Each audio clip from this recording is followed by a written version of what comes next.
Hello, Rebels, and welcome to episode 3 of the Rebel and Reawaken podcast. This episode is for anyone who finds themselves at the feet of failure yet again. You feel like throwing in the towel and giving up, or for anyone trying to understand why their loved one just can't seem to stop relapsing. If you hear nothing else today, hear this. Don't give up. Don't. Failure is proof of effort. Failure means you had the courage to try. Failure is not the end. It's simply the beginning of another chance at success. Failure only defeats you if you fail to learn from the experience, dust yourself off, and try again. Today, I am on cloud 9. I recently connected with a friend who I used to use with. We started doing drugs together in high school, but before drugs ever took a hold of us, we were instant best friends. We have seen a lot of life together. He was there for me when my fiance died suddenly. He was there for me after huge breakups and helped me put my life back together. He was there for me countless times when I was hurting too bad to help myself. There have been a handful of friends from my high school group that we all went down the dark path of addiction together. And a select few of those have a permanent place on my soul. And he's one of them. So some of us have found freedom in sobriety, and others I pray for every day. This particular friend is someone that I've prayed for every day for the last 17 years. And yesterday, I got the text that I'd been waiting for. He has finally sobered up for good, and I love it. I am so excited for him. So many of us try to sober up 200 times before it actually sticks. But the day that it sticks, that one time, it's like a light switches for us. And we know that it's the last time that we're ever going to have to quit again. There's just something that's different about that time. It's like you can feel it in your soul and you know that you're finally done. There's no more, well, if things get bad, I can just have one more hit or one more drink or one more time. You have that mindset shift from seeing your substance or behavior of choice as a coping mechanism or your escape plan to seeing it as the death trap that it actually is. So you finally realize you have to find another way to cope with not only life, but with the desire to run back to the poison that has ruined your life. I know because that was me. I quit so many times just to go right back. I'd swear that it was the last time, and then before I knew it, I was right back at it. Then one day, I just knew I was done for good. No going back. Over the years, I've tried to be there for my friends who haven't quite had their come to Jesus moment or had their metaphoric switch flipped. And sometimes I've had to walk away from them because enabling is a real thing and it only hurts the person and you. It helps no one. Sometimes it meant loving them from a distance, blocking their number, blocking them on social media. But I never stopped loving them, rooting for them, or showing them that when they needed me, when they wanted me to come help them up off the floor, and help them try at sobriety again, that I would be there. They always knew my door was open when they needed me and when they were ready to change. They also knew my door was shut to drama, thievery, and handouts for money to use with. Each time when the fog lifts for good, they always say the same thing to me. I'm so sorry for the way I treated you when you were trying to help me, and thank you for never giving up on me. And each time I say to them, I never gave up on you because I knew it wasn't you. I know we all do things that we would never actually do in the name of getting high or drunk. That wasn't you. It was the booze and the drugs. I say all of that as a reminder to someone who has a loved one who just can't seem to stop, or to the user who can't believe what they've done. They can't believe they've done these shameful things in the name of getting high. And I just want you to know that substance use disorder is a brain disease. It's not a character fault. It's not a moral failure. It's a disease, and it should be treated as such.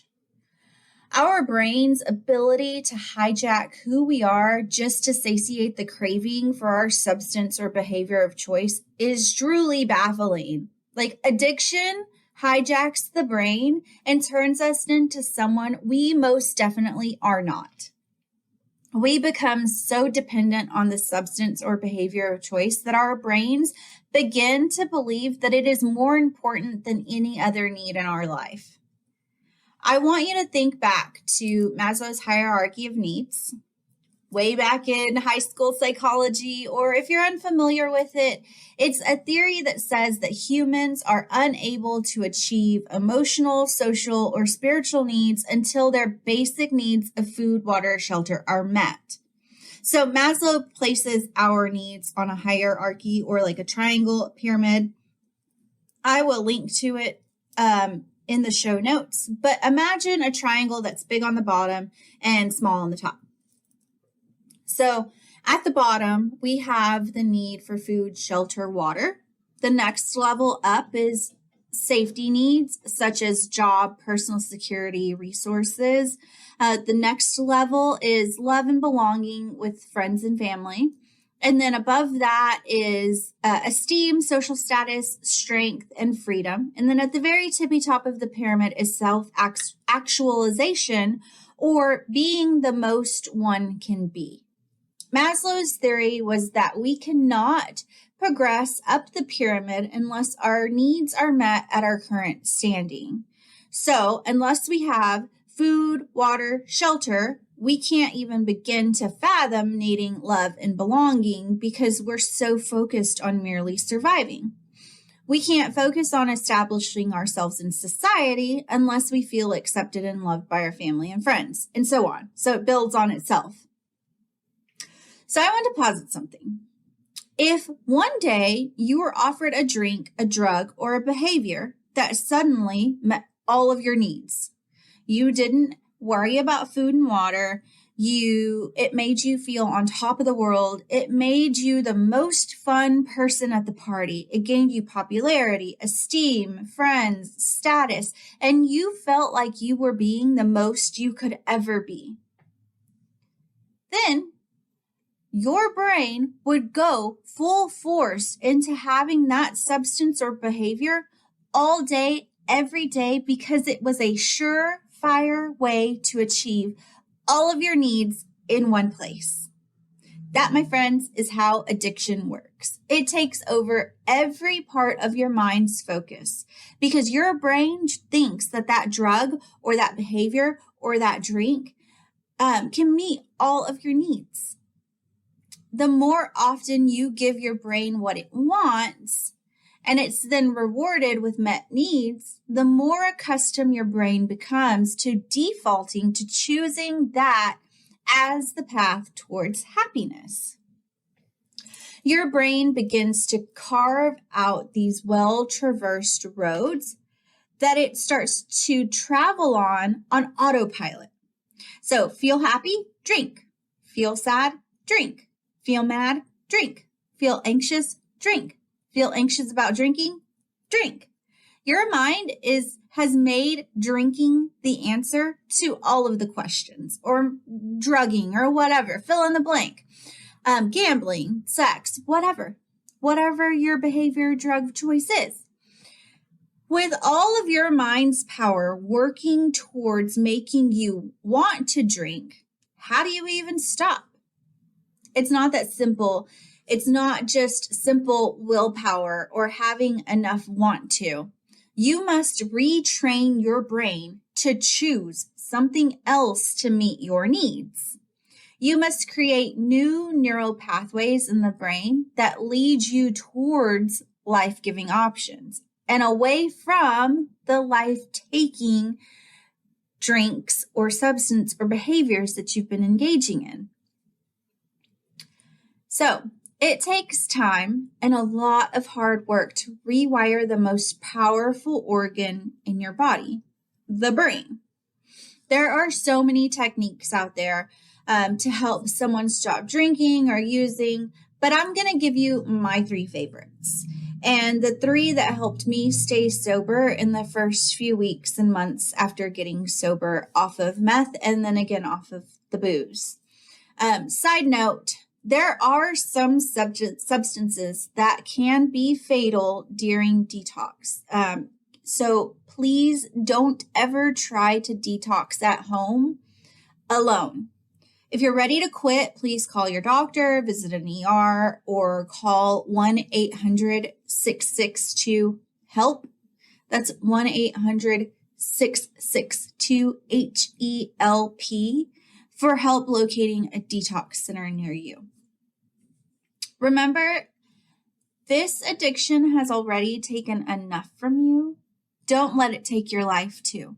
The physical withdrawals of alcohol and behavioral addictions can be excruciating, but trust me, it's worth it. The freedom on the other side is better than any high you'll ever experience. Also, I've heard so many times, well, they only got sober because they went to jail, or they detoxed in jail, so does it really even count? They were forced into sobriety. It doesn't matter how or why you found sobriety. All that matters is that you did.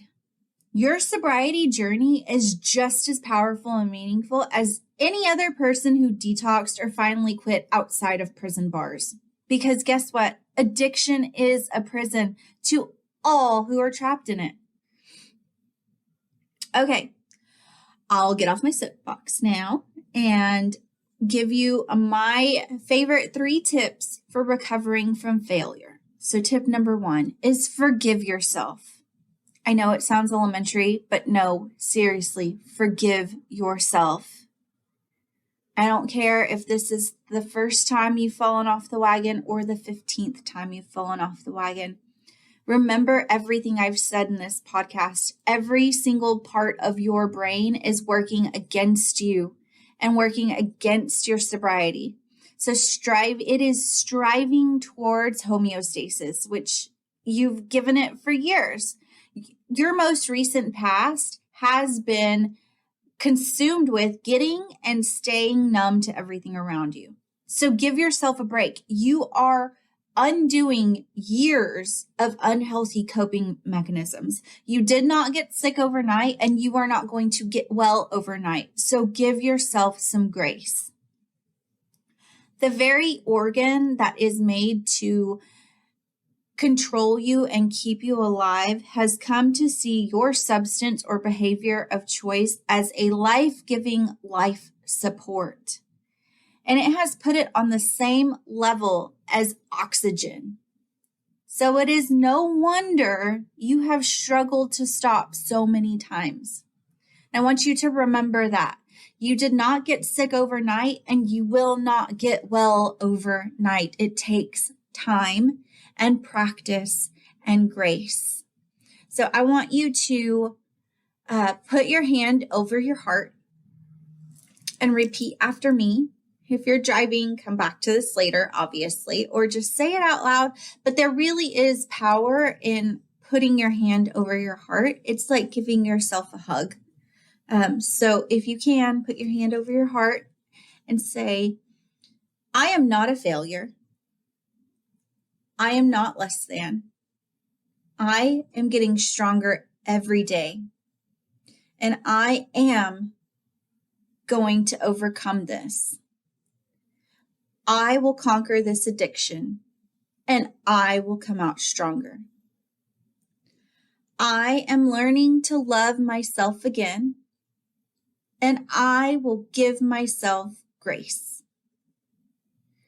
As I learn to live without depending on booze, drugs, or behaviors to meet my needs. I understand that my mind and body are eagerly working towards meeting my needs in the way I have for so long. But today, I take a stand and say no more. Today, I will begin to create new ways of coping with life and new ways of finding true joy. I will copy and paste that into the show notes so that you can come back to it whenever you want to. There's something really powerful about speaking those words out loud to yourself. What you say out loud, your brain takes as truth and will start to do whatever it can to make it a reality. There is so much power in the spoken word. And so I truly want you to take some time and speak those words to you so that your brain can grab a hold of them and start to make them your reality. You are stronger and you will overcome. And today you can take a stand. So just save that, screenshot it, whatever you want to do. But come back to it and remember those words. So number 2 is create the tape and then play the tape out. This step is especially useful if you find yourself at the foot of failure and you recently relapsed. I want you to take some time and write out how you are feeling right now in the face of failure. That way, when you are tempted to drink again, you can play the tape out, so to speak, in your head. So it looks something like this. When I first stopped drinking, I took the time to really reflect on my worst drunk and my worst hangover and what that looked like. And I made this tape in my head of like, okay, if I drink, this is what's going to happen. This is where I'm going to end up. And this is how my life will be again. That way, when I am tempted to pick up that glass of wine, when everybody's having fun and the drinks are flowing, and I'm like, oh, I can just have one drink, it'll be fine. I play that tape out in my head, and I remember where I end up if I take that one drink, if I take that one hit. What's going to happen? And that's called playing the tape out. So I want you to sit down and actually write out your tape and then play it back to yourself. That way, when you're in the heat of the moment, you're being triggered, you're being tempted, you can play that tape back and you can watch the video from beginning to end and remind yourself of why you don't want to go down that path.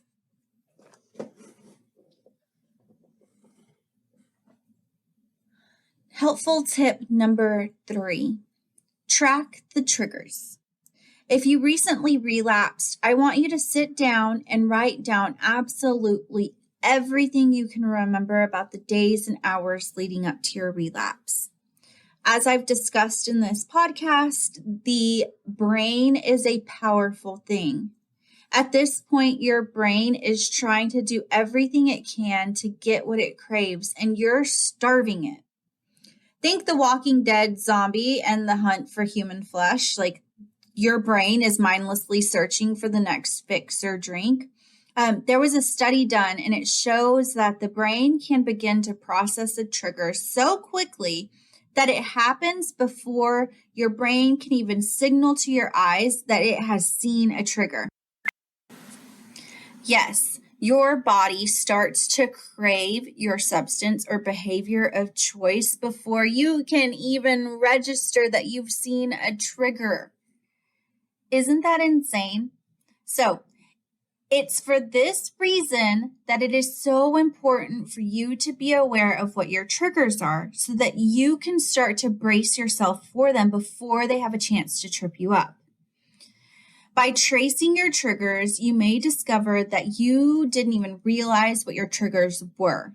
For example, I did not realize that the ritual of walking to the mailbox was a trigger for me because when I was using, I would say, I'm going to check the mail, and then I would hop on over to the local dealer's trailer and say hi, and then that led to us getting high. Common sense, right? But I didn't realize that the mailbox was a trigger for me until I started tracing my triggers, and I realized that each time I came back from the mailbox, I would start to sweat and crave. So I want you to write down everything you could taste, smell, see, hear, feel during the days or hours leading up to your trigger or cravings, and see if you start to see any patterns. Then you can start to change the people, places, and things that are triggering you. It's really important to get them down so that you can see them on paper, though, and you can start to trace those commonalities. Above all else, friends, remember addiction isn't a moral failing on your part. It's a brain disease, and it should be treated that way. I hope this episode helps you to see that you aren't a failure for relapsing. You are human. And if you woke up this morning, then you have another shot at it. Take it. As always, be well, be kind, and may you find some joy this week. If you need help quitting, please don't hesitate to reach out to me or the National Drug Helpline at 1-800-662-HELP. I love you and stay safe.